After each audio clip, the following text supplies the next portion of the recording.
This is the Roosevelt Island Tram. And it's probably the most whimsical piece of public transit in New York City. To understand why we even have the tram, you have to understand the history of Roosevelt Island itself. For much of its history, the island was home to hospitals, asylums, and prisons, and not much else. But by the 1960s, Midtown Manhattan was booming, and just across the East River was Roosevelt Island, underused, unusually close, and full of possibility. So, the city and state came up with a novel plan.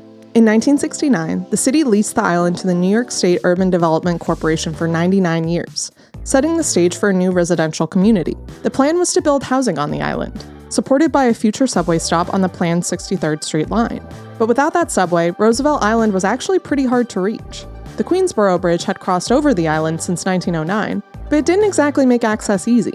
The bridge soared high above the island, so the city eventually added an elevator that could carry people, and even cars, down from the bridge. That elevator was later replaced by the Roosevelt Island Bridge, which connected the island to Queens. But that still wasn't the easy Manhattan connection planners were counting on.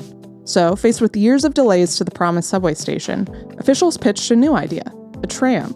The Roosevelt Island Tram opened in 1976 as a temporary solution until the subway could be finished. But when the subway finally arrived in 1989, the tram stayed. By then, it had become more than just a stopgap.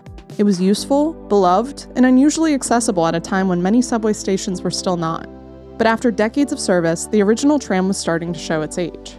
On April 18, 2006, the tram lost power, leaving passengers stranded above the East River for about 11 hours.